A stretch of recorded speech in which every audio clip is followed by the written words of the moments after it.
What makes someone an expert is not the accumulation of all available knowledge. It's the accumulation of all available knowledge and then going beyond the accumulated knowledge, right? That's the distinction, right? Of someone who is proficient versus someone who steps into the darkness of excellence, right? It's someone who goes beyond what is already known.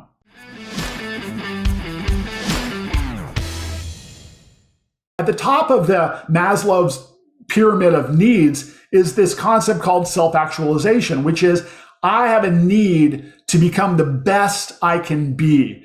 I have a need to explore and go beyond what's been done before. It's a human need. It's an attribute. And so that's something that very few people actually accomplish in their life, is this idea of self-actualization. Now, I had a lot of questions in my last AMA, or Ask Me Anything. A lot of questions about how do I know which career path to take, where to be an expert in. They have no clue where to start, Alan. What's gonna be your take, your answer to these people? There's a lot of ways that you can find out these things, right? There's a lot of evaluations that help young people sort of decide where their aptitudes are. Researchers have been studying this idea for a long time of, is there a way that we can test people and determine, hey, Sean is going to be a great podcaster. We really need to guide him into that direction, right? Or Sean would be a great medical doctor. We should guide him in that, or him or her in that direction, right? So there's a lot of work that has gone on in there. And there are some things that will help guide a young person who is really trying to sort through what they want to do. For me, you just need to talk with people. You need to interview people. Don't be afraid to ask questions when you're struggling or wondering about these things. Talk to people who have actually spent their careers in the field. Talk to the experts. It's remarkable how many people out there will actually reach out and help you. I talked about Anders Ericsson previously. This mountain of an expert in this field of expertise, and I reached out to him. And he responded, and he got on the phone with me, and he talked with me. He was super encouraging, and I just love that about him, right? That he didn't know me from the man on the moon, but he took the time to encourage me in this field, right, of passion for him.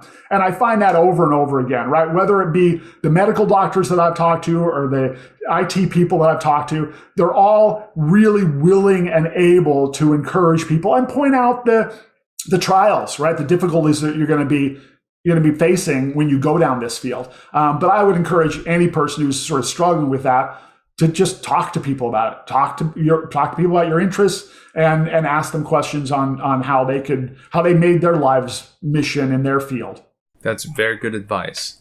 I want to rewind a little bit and ask you about what separates people who break through and become experts in spite of all the adversity, criticism, and the hardships that it takes to be one, versus someone who tried to become an expert but didn't quite make the cut.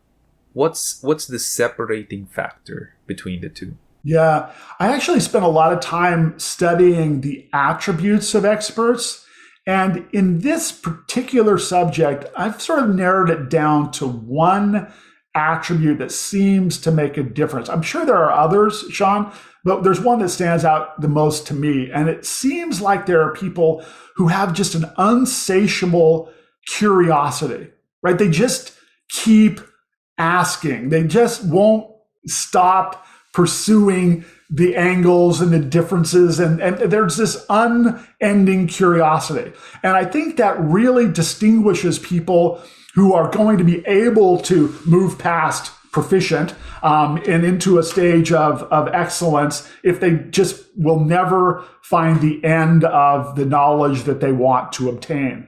What makes someone an expert is not the accumulation of all available knowledge. It's the accumulation of all available knowledge and then going beyond the accumulated knowledge, right? That's the distinction, right, of someone who is proficient versus someone who steps into the darkness of excellence, right? It's someone who goes beyond what is already known. Got it.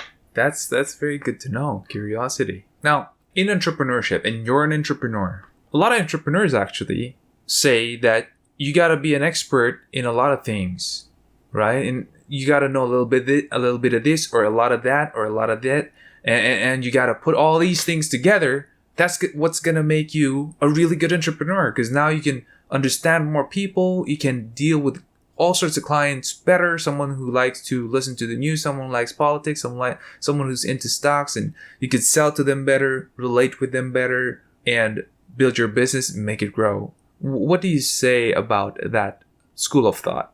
Well, starting a business is a daunting venture for anybody, no matter how much background and skill you have. And it's a tough slog. It can be really tough. I remember the first time I received a big investment deck from a venture capital firm that said, here are the terms of our multi-million-dollar investment. And it was daunting. I mean, I had lots of finance background. You would think that based upon my schooling and that in history, it wouldn't have been as intimidating. But, these were serious venture capital, sharks. They call it the Shark Tank for a reason, right? I mean, it was sharks, right? They were out to get themselves a chunk of flesh. And it can be daunting. And I wasn't as proficient at that. But fortunately, I knew people who were, right? So part of the business is building your network of professionals around you who can help you on these key decisions, right? Yeah, you need know a lot of things, right? You got to be able to read a financial statement, right? You got to be able to hire individuals. You got to be able to help solve problems when your customers run into them. There's an unending, array of different things that an entrepreneur has to do, but you don't have to know it all. You got to know what differentiates you and then fill in the gaps on the stuff that you don't. Have you ever met someone or knew someone, Alan, that is an expert at something that they don't love it? They don't like doing that. They kind of detest it in a way, but they're an expert in it. Is that possible? Have you ever met someone? Yeah, of course. I mean, I think most of us get to a point. If you're truly expert at something, you've gone through these stages of mundane, monotony, repetition, right? To a painful degree, right? And yet you stick with it through that. So that's the part that's amazing, is that people actually emerge from the other side of that, right? That they get to the point that, I've had enough of this, right? If I get one more question like this question, I'm just going to lose it, right? And yet they endure, right? They persevere and they get out on the other side. And so, yeah, of course that happens, right? And my encouragement would be, stick at it, right? I mean, we can change, but change doesn't mean that monotony is going to go away. It's going to catch up with you one way or the other. For sure. That makes sense. How well does being an expert? We've talked about how much adversity is going to be potentially there, but how well does it pay off, Alan, to be an expert at something? Yeah, I think emotionally it's critical. I think for us to develop as individuals, it's what really is in our gut, in our soul, to drive us. Now, pay off, I'm not really sure what that means, right? Oftentimes for entrepreneurial interviews, that means pay off financially, right? Well, no, there's no guarantee that your excellence is going to pay off at all, right? You can work really hard to become an excellent tennis player, and you can play at high levels, but never win, a championship in tennis, right? But that doesn't mean that it's not rewarding, fulfilling, gratifying, helpful, influential. It is all those things, right? And so I think we need to bridle what it is that payoff really means for us. I'm thinking about from a personal development perspective. I think it's invaluable. I think it is partially what we're here on earth to actually do, is become great at something and contribute in other ways, right? To contribute and help people. One of the things about expertise that I just really love is that it is the way we can help someone else. It is what people seek. You were talking about a young person not knowing exactly what to do with their career, and they seek an expert, right? That's an ability to influence someone that you wouldn't otherwise be able to do if you didn't have this proficiency, this expertise. There are so many people claiming to be experts today. So many. I think this is the time when we have so many people claiming to be experts, but they're really not. Is there a way for us to differentiate and see through if they really are experts versus they're just all talk?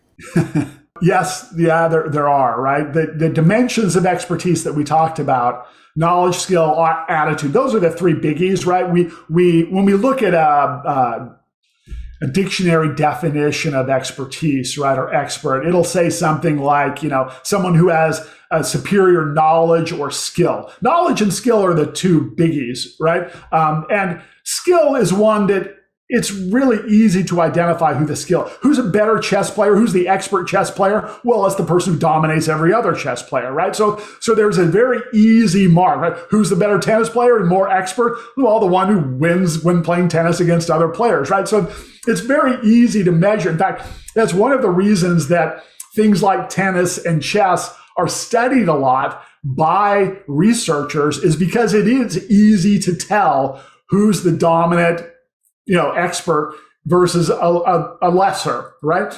In other areas like finance, like healthcare, like public policy, it's much more difficult, right? To distinguish someone who's great from someone who's faking it, right? And it really comes down to, can we measure their knowledge? Can we measure their skill? And attitude sort of comes along with it. We want experts to have great attitudes, but not all experts have a great attitude. So that's what you're talking about. That's where fakers sort of come in. They see, oh, if someone's an expert, I can sort of represent the same attitude that an expert has, right? But if you're testing their attitude, that's where you're going to be deceived. If you're testing their knowledge or their skill, then that's where you kind of expose the fakers, if you will. Got it. And now trying to put it from an entrepreneurial standpoint for our entrepreneurs who are listening in, we want to hire experts, right? I mean, who doesn't want to hire experts? But how can we test knowledge and skill on a level that would tell us, at least, at a fairly accurate level, if they are who they claim to be? I mean, experts, or people who claim they're experts, would usually ask for a competitive salary and package. They can fake the attitude, certainly, even through the final interview. But how can we test out their expertise and skill? Because often you can't give them such an exam that is so cohesive and comprehensive that they just try to answer and you have a failing mark. It's not like school. Is there a way for us to know that? There is, and it's actually not that difficult. It's not perfect, but it's available, and it's something that I've learned and used a lot, and that is the recommendation of their peers, right? If I was interviewing you, Sean, and you seemed like a bright guy, you had all the attributes, had the things that I checked off on the job description, right?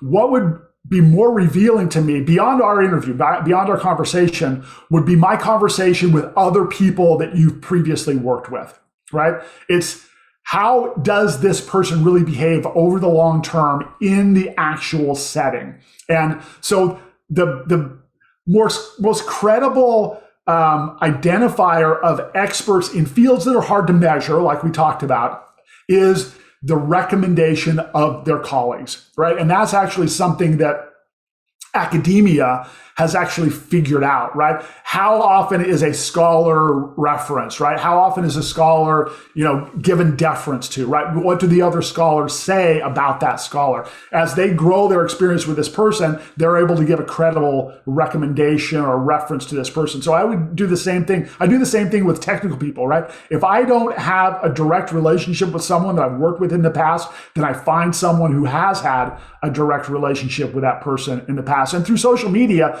it's available. It's out there, right? We can find people who know Sean C. It's a known commodity. Got it. That's actually a very good way to know. Oh, hey, and since you're here, can you do me a favor? Can you hit on the subscribe button and hit the bell button and select all notifications so that whenever we have a new video, you're going to be the first one to know. Until then, keep leading.